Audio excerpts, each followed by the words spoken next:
Horacio Ciancio, presidente comunal de San Jerónimo Sud, un gusto que esté en el programa. Buenos días, buenas tardes, perdón, el gusto es mío, realmente muchas gracias por la invitación. Bueno, como siempre decimos, primera vez, esperemos que no sea la última. Bueno, ¿cómo está la situación de San Jerónimo? ¿Cuántas personas tiene la comuna, para aquellos que no están al tanto? En el último censo, alrededor de 3.100 habitantes, no tengo la versión oficial, pero sí la extraoficial, y es una localidad donde viven más de 4.000 personas. ¿Gobernás allí desde qué año? Desde el año 2017, 5 años casi. ¿Principal producción de la que vive la comuna? San Jerónimo tiene bastante distribuido, tiene un servicio médico muy importante que es APREPA, un centro de rehabilitación de los más importantes de Argentina y algunos profesionales dicen de Sudamérica. Eso genera una fuente de trabajo importante para mucha gente. Además de eso tenemos una fábrica de aceite girasol que es había 3 solamente, una de Vicentín, una de Bunge, que es la de San Jerónimo, y una aceitera General Dehesa, quedan solamente 2. Y después hay un par de fábricas de galpones, de montaje, y después la actividad agrícola ganadera, pero fundamentalmente esas son las actividades que principalmente prestan ingreso, tributario, y generan ingreso tributario y también generan trabajo en la localidad. O sea, problemas de empleo no tienen, digamos. No, en este momento no. ¿Presupuesto anual de la comuna?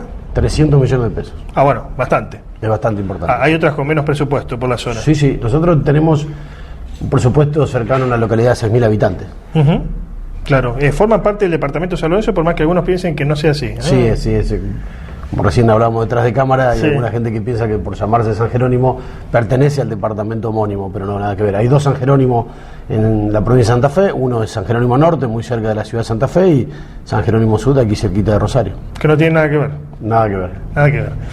No, pues parecerían como que las hicieron juntas y las cortaron, ¿no? Mitad para un lado, mitad para otro.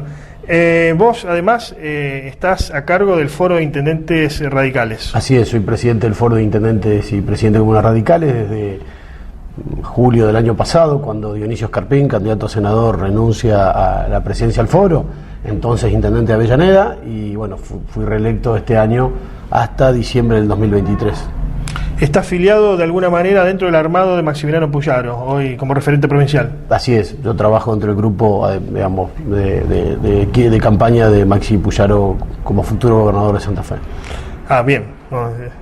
Se tienen confianza, está bien. Mucha la confianza nunca hay que perderla.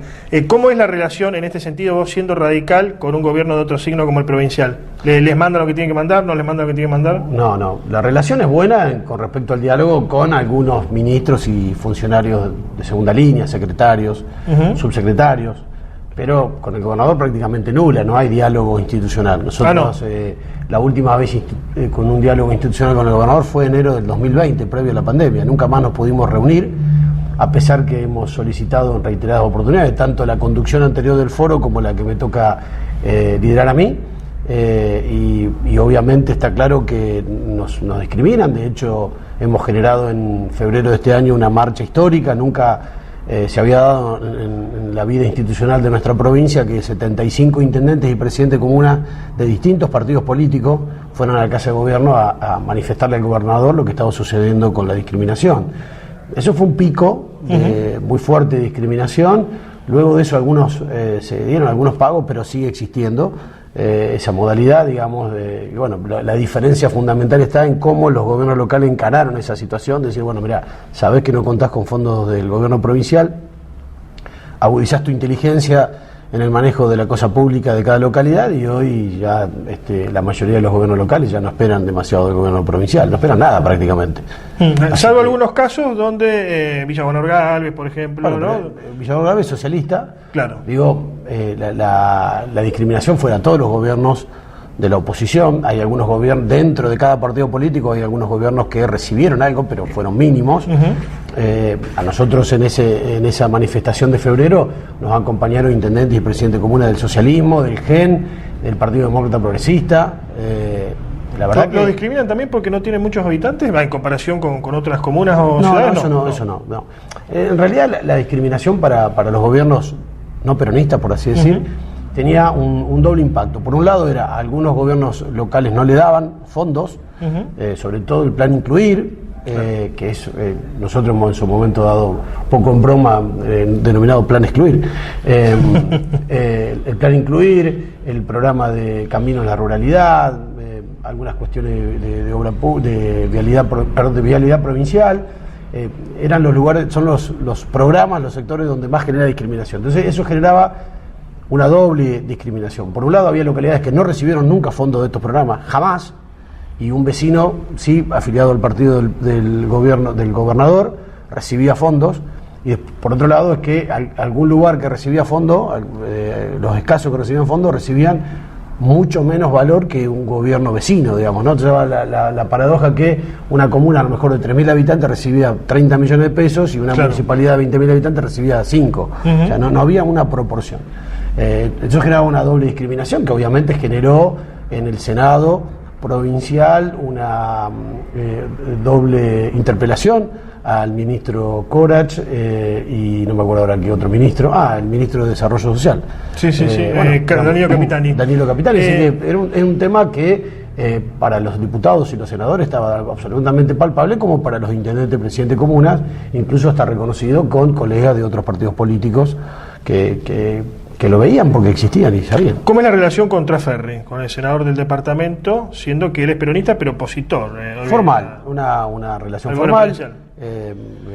La verdad que no tenemos una relación más que la formal que corresponde el ser senador y presidente de comuna de mi localidad.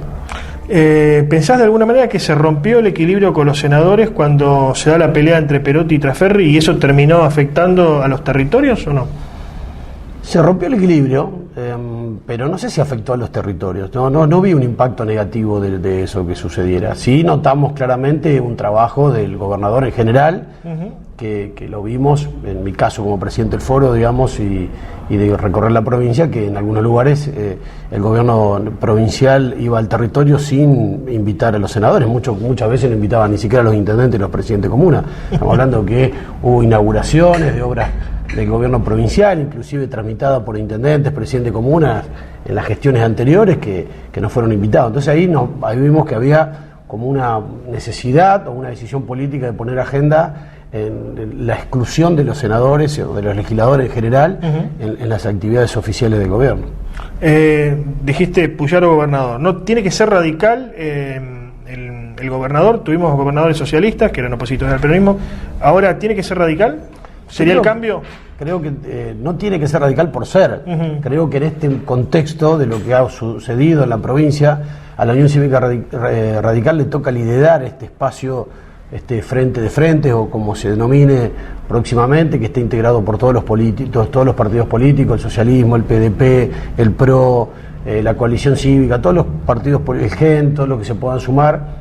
Bienvenido sea, porque es importante tener un programa fuerte para sacar la provincia del atraso que se está viendo que se sume en estos años, porque realmente han sido muy malos, digamos. Pero en términos generales creo que el radicalismo en este momento, por tener candidatos, por tener un desarrollo territorial importante, por tener una fuerza legislativa muy importante, tanto en diputados como senadores, creo que tiene las condiciones suficientes como para liderar este momento. Horacio Ciancio, muchas gracias.